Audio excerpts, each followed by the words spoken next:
ब्रह्म राक्षस, जिसका आधा हिस्सा ब्रह्म का और आधा राक्षस का हो। देखा जाए तो इनका वर्णन हमें हिंदू धर्म ग्रंथों में मिलता है। माना जाता है इनके पास 100 जिन्नों, 100 चुड़ैलों और 100 डायनों से भी ज़्यादा ताकत होती है। इनके पास वेदों का भी ज्ञान होता है। इनके पास रूप बदलने की शक्तियाँ भी होती हैं। ब्रह्म राक्षस वो इंसान बनते हैं जो ब्राह्मण कुल में जन्म लेते हैं, पर उनके कर्म बहुत बुरे होते हैं।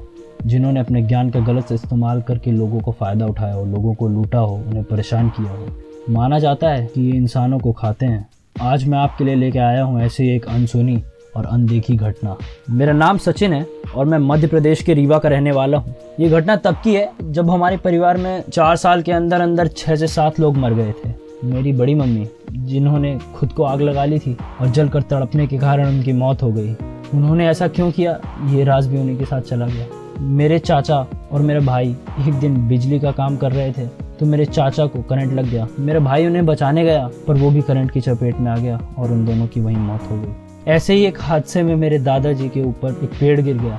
मेरी 2 कजिन बहनें हैं, उनकी मौत भी हो गई ट्रेन की पटरी के नीचे आकर कट जाने से। ये सब एकदम अचानक से शुरू हुआ था। ये सब हमारे साथ 4 साल के अंदर अंदर हो गया था। वैसे मैं आपको बता दूं कि मैं 11वीं कक्षा में हूँ और मेरे गाँव में ज़्यादा पढ़ाई लिखाई की सुविधा ना होने के कारण मुझे शहर जाना पड़ता है। शहर ज़्यादा बड़ा तो नहीं है पर वहाँ ट्यूशन और स्कूल की सुविधाएं हैं। तो शहर हमारे गांव से करीब 7 किलोमीटर दूर है। शहर पहुँचने के लिए हमें नदी के ऊपर वाले पुल को पार करके जाना पड़ता है। तो ऐसे ही एक दिन मैं ट्यूशन से आने में थोड़ा लेट हो गया था। हल्का हल्का अंधेरा भी हो गया था। तो मैं साइकिल से लौट ही रहा था कि मैंने देखा कि मेरे साइड में एक कुत्ता मेरे बगल से चल रहा है।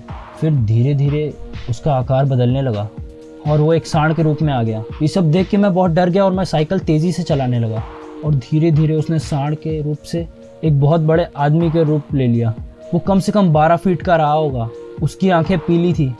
उसने मेरी साइकिल को पीछे से पकड़ा और उठाकर मुझे पटक दिया। मैं ज़ोर ज़ोर से हनुमान चालीसा पढ़ने लगा और तभी वहाँ से एक कार गुजर रही थी और वो शैतान नदी में जाके कूद गया। उस कार वाले ने मुझे मेरे घर तक पहुँचाया। घर आके जब मैंने देखा तो मुझे बहुत सारी चोटें लगी थी। मेरा सर फट गया था, हाथ पांव पूरे छिल गए थे, पर मैं जिंदा था। फिर एक दिन हमारे गांव में एक चित्रकूट से एक पंडित जी आए थे। हमने उन्हें अपने घर में बुलाया था। घर में आते ही उन्होंने मेरी हालत देखी और मेरे सर पे हाथ रख के कुछ मंत्र पढ़ने लगे। फिर कुछ देर बाद उन्होंने अपनी आंखें खोली और बोले, ये सब जो हो रहा है इसमें आपकी ही गलती है। हम सब हैरान थे, हमें कुछ समझ नहीं आ रहा था।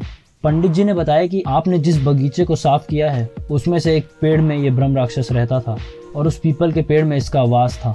दरअसल हमने अपने आम के बगीचे को काट के साफ किया था ताकि उसमें खेती कर सके। दरअसल पंडित जी ने बताया कि आज से 50 साल पहले बाढ़ में फंसकर इस इंसान की मृत्यु हो गई थी और इसका शरीर आके हमारे बगीचे में दफन हो गया था और तभी से उसकी रूह वहाँ पीपल के पेड़ में रहने लगी और इसके बुरे कर्मों के कारण ये ब्रह्म राक्षस की योनि में चला गया। पंडित जी ने यह भी बताया कि हमारे घर में जो मौतें हो रही हैं उसका कारण यही है और उस दिन पुल में जो राक्षस मैंने देखा था वो भी यही था।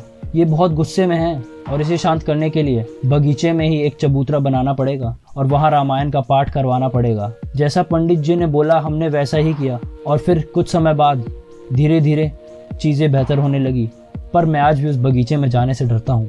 तो दोस्तों, मैं आपको फिर मिलूँगा एक ऐसी अनसुनी और अनदेखी घटना लेकर।